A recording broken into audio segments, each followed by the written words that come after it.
1। Number 2 یہ جو oil producing countries ہیں جس میں بیشتر جو ہے ظاہری بات ہے وہ مسلمان ممالک ہیں، ان کی کیا حالت ہوگی from today onward? Sub state of panic میں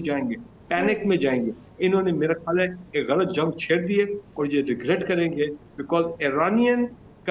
کی جو ڈٹرمنیشن نظر آ رہی ہے، ان کی جو ایک اسپرٹ، ان کی defiance to react and to fight back, وہ میرا خیال ہے اتنی ہے، اتنی عظیم ہے کہ غالباً اب یہ گھبرا رہے ہوں گے کہ اب ان کو کیسے بالکل ان کو ختم کیا جائے. صحیح، ٹھیک ہے. عبداللہ حمید صاحب آپ کی طرف آؤں گی. آپ یہ گا کہ جب ایران امریکہ کے ساتھ مذاکرات کر رہا تھا تو اسرائیل نے حملہ کر دیا. اس کے بعد ہم نے دیکھا کہ گزشتہ روز یورپی ممالک کے وزرائے خارجہ سے ایرانی وزیر خارجہ ملے ہیں اور آج امریکہ نے حملہ کر دیا. کس طرح سے آپ اس سارے معاملات کو دیکھتے ہیں؟ نہیں، بہت شکریہ. سب سے بڑی بات تو ایک تو واضح نظر آ رہی ہے کہ اس خطے کے اندر جو ہے امن اور سلامتی جو ہے وہ اب کہیں نہیں نظر آ رہی. دوسری جانب جو ہے یہ ایک بڑا پلان کر کے، کیونکہ ابھی جو امریکی وزیر دفاع نے جو بات کہی ہے، اس نے کہا کہ ہم نے اس سارے حملے کو بڑا پلان کیا. یعنی کہ ڈونلڈ ٹرمپ صاحب جھوٹ بول رہے تھے پہلے، اور انہوں نے تمام باتیں جو اپنے عوام سے بھی کہیں کہ ہم تو جنگ چاہتے ہی نہیں ہیں، میں تو جنگ کم کرانے آیا ہوں. اور پاکستان نے بھی میرے خیال میں بہت ہی عجلت کے اندر نوبل پیس پرائز کے لیے ان کو نامزد کر دیا. پاکستان کو سب سے پہلے تو اس سے دستبردار ہونا چاہیے اور اس پیشکش کو واپس کرنا چاہیے. دوسری جانب جو ہے وہ ڈونلڈ ٹرمپ صاحب کے اپنے لوگ تقریباً 68% لوگ 68% جو ہے وہ اس ٹائم پہ کہہ رہے ہیں کہ جناب ڈونلڈ ٹرمپ آپ نے تو آئین اور قانون دونوں کی دھجیاں اڑا دی، کیونکہ کانگریس سے اجازت لینے کے بعد ہی آپ ایسا کر سکتے تھے. وہ بھی اس صورت سے، یعنی کہ امریکی قانون یہ کہتا ہے کہ وہ ممالک جن سے براہ راست جو ہے وہ خطرہ ہو امریکہ کو، ان کے خلاف تو آپ کارروائی کر سکتے ہیں، لیکن وہ بھی کانگریس کی اجازت کے ساتھ. ایران کے ساتھ تو کوئی براہ راست ہے نہیں. یہ تو میرے خیال میں اندھے کو بھی علم ہے کہ یہ جو اس ٹائم پہ صورتحال ہے، یہ تو لگتا یہی ہے کہ صرف اسرائیل کی خوشنودی حاصل کی جا رہی ہے. اور یہی بات بل کلنٹن جو سابق صدر ہیں، انہوں نے ابھی چند دن پہلے یہ کہا کہ ڈونلڈ ٹرمپ جو ہے، میں نے ان کو سمجھایا بھی ہے کہ وہ نہ اس قسم کا کوئی عمل کر رہے ہیں جو کہ لگتا یہ ہے کہ اسرائیل نہیں بلکہ نیتن یاہو کی مدت ملازمت جو ہے، مدت اقتدار ہے، اس کو طول دینے کی بات آپ کر رہے ہیں. تو اس سے آپ گریز کریں. یہ بات تو امریکی خود کر رہے ہیں. آج جو ان کے سینیٹرز اور کانگریس مین جو ہے وہ چلا رہے ہیں صبح سے، اور نو مور وار کے نعرے امریکی عوام جو ہے وہ جلسوں میں لگا رہی ہے. تو اس کا مطلب یہ ہے کہ ڈونلڈ ٹرمپ صاحب کو آڑے ہاتھوں لیا جائے گا، سیاسی سطح پہ بھی اور سفارتی سطح پہ تو لیا جا رہا ہے. دوسری جانب جو ہے یہ آپ دیکھ لیجئے کہ اس سے جو خطے کا امن ہے، نہ صرف امن خراب ہوگا بلکہ اس کے ساتھ یہ جو خوشحالی ہے عوام کی، جو اقتصادیات ہیں، وہ بھی بری طریقے سے خراب ہو گئی، کیونکہ آبنائے ہرمز بند ہو چکا. اور اگر آبنائے ہرمز بند ہوا تو تیل کی قیمتیں کو لیے آپ ایک ہوش ربا اضافے کے لیے تیار رہیں، اور پوری دنیا کے اندر جو تجارت ہے اس کے اوپر انتہائی منفی اثرات پیدا ہوں گے، اور آپ کی سٹاک مارکیٹس جو ہیں آپ کو ان کے اندر انتہائی مندی کا رجحان جو ہے وہ دیکھنے میں ملے گا. آپ یہ دیکھ لیجئے گا. دوسری جانب جو ہے آپ دیکھ لیں کہ ایران کے اوپر حملہ جو کیا گیا، اس کے اندر امریکہ کافی عرصے سے تیاری کر رہا تھا، اور یہ بات کوئی اور نہیں بلکہ ان کا وزیر دفاع جوائنٹ چیف کے ساتھ مل کے پریس کانفرنس کرتے ہوئے یہی کہا اس نے. اب دیکھ لیجئے کہ یہ لگ رہا ہے کہ ایران کو ڈریگ کیا جا رہا ہے کہ وہ ملٹیپل جو سائٹس ہیں ان کے اوپر حملے، یعنی کہ ایک طرف وہ امریکی اڈوں کو نشانہ بنائے اور دوسری جانب جو ہے وہ اسرائیل کو نشانہ بنائے. لیکن ایران نے بڑی سمجھداری سے کام لیتے ہوئے تل ابیب کے اوپر ایک نیا دن کے اندر، جیسے ابھی بریگیڈیئر فاروق صاحب فرما رہے تھے کہ رات کی تاریکی میں یہ لوگ بزدل لوگ ہیں، یہ حملہ کرتے ہیں. اور کیوں نہ کریں، کیونکہ یہ دہشت گرد ہیں، اور اس کی ڈیفینیشن ہمیں کسی اور نے نہیں بلکہ خود امریکہ نے بتائی کہ جناب اسامہ بن لادن کے ساتھ، یا جو عالمی دہشت گرد قرار دیے گئے، ان کو وہ عالمی دہشت گردی کی عدالت کے ذریعے ان لوگوں کے ساتھ جو بھی کھڑا ہوگا وہ دہشت گرد کا سہولت کار یا دہشت گرد ہی تسلیم کیا جائے گا. تو ایک آدمی نیتن یاہو جس کو عالمی عدالت دہشت گردی نے باقاعدہ دہشت گرد قرار دیا اور اس کو گرفتار کرنے کا حکم دیا ہوا ہے, تو ایسے آدمی کا ساتھ دینے والا جو ہے وہ کیا دہشت گرد نہیں ہوگا؟ تو پھر یہ بات تو ہمیں خود امریکہ نے سکھائی ہے. دوسری بات جو اس کے اندر ہے وہ بڑی خطرناک ہے, اور وہ یہ ہے کہ پاکستان کو جس طریقے سے گھسیٹا جا رہا ہے اور یہ کہا جا رہا ہے کہ جی پاکستان کے اڈے استعمال ہو رہے ہیں یا ہم کوئی اڈے دینے والی بات ہے, یہ غلط باتیں ہیں, یہ جھوٹا پروپیگنڈا ہے, یہ اس کا کوئی تعلق نہیں. اور میرے خیال میں وزیر اعظم چلیے سر, آپ کی ہی اس بات کو آگے لے کر چل جاتی ہوں. ڈاکٹر قندیل صاحب آپ کے پاس آؤں, آپ کہیے گا کہ جس طرح سے عبداللہ صاحب ذکر کر رہے ہیں کہ پاکستان پر اس کے کیا اثرات ہوں گے, اسٹاک ایکسچینج کا بھی انہوں نے ذکر کیا ہے, آپ کو کیا لگتا ہے کہ اب ایران اسرائیل جنگ میں ایک سپر پاور شامل ہو گئی ہے, اس کے پاکستان پر کیا اثرات ہو سکتے ہیں؟ پاکستان کی میرا خیال ہے اب تک پالیسی بہت اچھی جا رہی تھی, اس لیے کہ پاکستان میں عوامی سطح پر جو صہیونی حکومت نے ایران کے خلاف جارحیت کی ہے اس کی شدید مذمت کی گئی ہے, اور گورنمنٹ کے لیول پر بھی سیکیورٹی کونسل میں پاکستان کے مستقل مندوب نے بڑا اصولی موقف اختیار کیا. پرائم منسٹر نے اور وزیر دفاع نے پارلیمنٹ میں کھڑے ہو کے بڑی اچھی بات کی کہ ہمیں ایران کے ساتھ کھڑا ہونا پڑے گا, اور ظاہر ہے کہ اس کے بغیر ہمارے پاس اور کوئی چارہ بھی نہیں ہے. ماضی میں یعنی 65 کی بار ہو یا 71 کی بار ہو, ایران بھرپور انداز میں ہمارے ساتھ کھڑا ہوگا, تو ابھی ہمیں ایران کے ساتھ ہر صورت کھڑا ہونا ہوگا. لیکن یہاں پر اب پاکستان کے لیے ٹیسٹ کیس یہ ہوگا کہ امریکہ کے ساتھ جو پاکستان کے تعلقات ہیں اس کو سامنے رکھتے ہوئے ایران کے تعلقات کو کیسے بیلنس کرے گا. آپ یہ ذہن میں رکھیے گا کہ ایران کی اسلامی انقلابی حکومت کے ساتھ امریکہ کی جو رائیولری ہے وہ 1979 میں شروع ہوئی جب ایران میں اسلامی انقلاب آیا, لیکن اس وقت سے لے کر یعنی اب تک 46 سال میں ایک دفعہ بھی امریکہ نے ایران کی مین لینڈ پر ڈائریکٹ اٹیک کرنے کی جرات نہیں کی. اس کے پیچھے بہت سی وجوہات تھیں, اور نہ ہی ابھی تک ایران نے کوئی ایسا اقدام کیا. امریکہ نے ہمیشہ کوشش یہ کی کہ انڈائریکٹ طریقے سے ایران کے ساتھ لڑے, یعنی انقلاب کے فوراً بعد امریکہ نے صدام کے پیچھے کھڑے ہو کر صدام کو اس بات پر اکسایا کہ وہ ایران پہ اٹیک کرے, اور پھر 8 سال تک ایران کے خلاف صدام نے جو جنگ لڑی, امریکہ, پورا یورپ اور ایون عرب کنٹریز بھی صدام کے پیچھے کھڑی رہی, اور 8 سال کی جنگ میں وہ اپنے مقاصد حاصل نہیں کر سکے. اس دوران بھی وہ یہ چاہ رہے تھے کہ ایران میں رجیم چینج کر سکے, لیکن وہ ایسا نہیں کر سکے, اور اس کے بعد بھی آپ دیکھیں کہ ابھی تک ایسا نہیں ہوا. ایران کی طرف سے ہمیشہ یہ ذہن میں تھا کہ اگر امریکہ اٹیک کرے گا تو وہ جو پورے 46 سال کا بدلہ وہ اس سے وہ بدلہ لیں گے. اس وقت میرا خیال ہے کہ روس, چائنا اور برطانیہ کے خبردار کرنے کے باوجود ڈونلڈ ٹرمپ اپنے آپ کو جنگ سے نہیں بچا سکے, اور جو زائنسٹ لابی ہے واشنگٹن میں, ان کے دباؤ میں آ کر انہیں جنگ کے اندر آنا پڑا. حالانکہ جو کچھ انہوں نے کیا ہے اس کا کوئی خاص اثر ایران پہ نہیں ہوگا, کیونکہ ان کی جو نیوکلیئر ٹیکنالوجی ہے وہ ٹوٹلی انڈیجنس ہے, اور ان کے جو سائنسدان ہیں وہ تو پچھلے 20 سالوں سے اسرائیل کی طرف سے مارے جا رہے ہیں, لیکن اس کے باوجود انہوں نے اتنے لوگ ٹرین کر دیے کہ وہ اس وقت موجود ہیں اور اپنے پروگرام کو آگے لے کر سکیں. دوسری بات یہ کہ جو ان کا انریچ یورینیم ہے وہ آلریڈی وہ اتنی محفوظ جگہ تک پہنچا چکے ہیں کہ اگر یہ امریکہ کو یقین ہوتا ہے کہ وہ محفوظ جگہ پہ نہیں ہے تو ان کی نیوکلیئر انسٹالیشنز پر وہ کبھی اٹیک نہ کرتے, کیونکہ ایسی جگہ پہ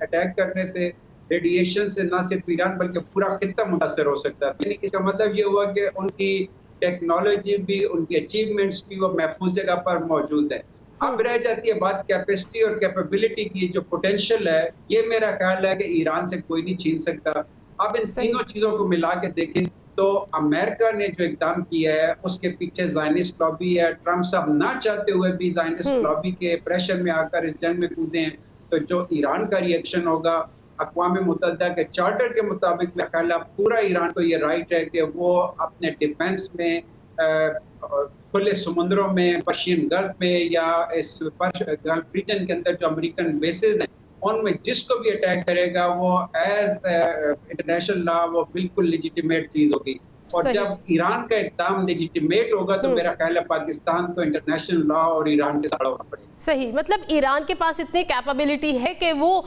جو ہے امریکہ کو جواب دے سکتا ہے، اور کس طرح کا جواب ہوگا اب یہ ہمیں دیکھنا ہوگا. ناظرین ہمارے ساتھ رہے گا، وقت ہوا ہے بریک کا. ویلکم بیک ناظرین. ایران اسرائیل جنگ کی بات ہو رہی ہے، اور ایران اسرائیل جنگ اس خطرناک مرحلے میں داخل ہو چکی ہے جس میں اب ایک سپر پاور شامل ہو چکی ہے، اور خطے کے حالات مزید کشیدہ ہوتے جا رہے ہیں، بہت ہی خطرناک مرحلے میں داخل ہو گئے ہیں. یہ ساری صورتحال پر بات ہو رہی ہے. عبداللہ صاحب آپ کی طرف آؤں گی، کہیے گا کہ اس ساری صورتحال کے بعد ایرانی وزیر خارجہ کا اب ماسکو کا دورہ ہے اور وہ پیوٹن سے ملاقات کریں گے، کتنی اہم ہو سکتی ہے یہ ملاقات؟ ایک بات تو بڑی واضح ہو گئی ہے کہ اگر ایران کے اوپر جو حملہ ہے وہ اسی طریقے سے اجازت دی جاتی ہے کہ وہ کرتے رہیں اور امریکہ اہداف بناتا رہے، تو پھر مشرق وسطیٰ کے اندر بالخصوص طور پر روس اور چین کو جو ہے اپنا بوریا بستر سمیٹ کر جو ہے وہ نکل جانا چاہیے، جو کہ ممکن نہیں ہوگا کیونکہ ایران کے ساتھ چین کے $400 بلین کا جو آئل ایگریمنٹ ہے وہ ہوا ہے. دوسری جانب جو ہے وہ روس جو ہے آپ نے دیکھا کہ کس طریقے سے اس کو بڑا واضح نظر آ رہا ہے کہ پیوٹن صاحب کے ہیلی کاپٹر پر جب حملہ ہوا تھا تو اس میں کہیں نہ کہیں مغرب کے ساتھ تانے بانے مل جایا کرتے تھے. اب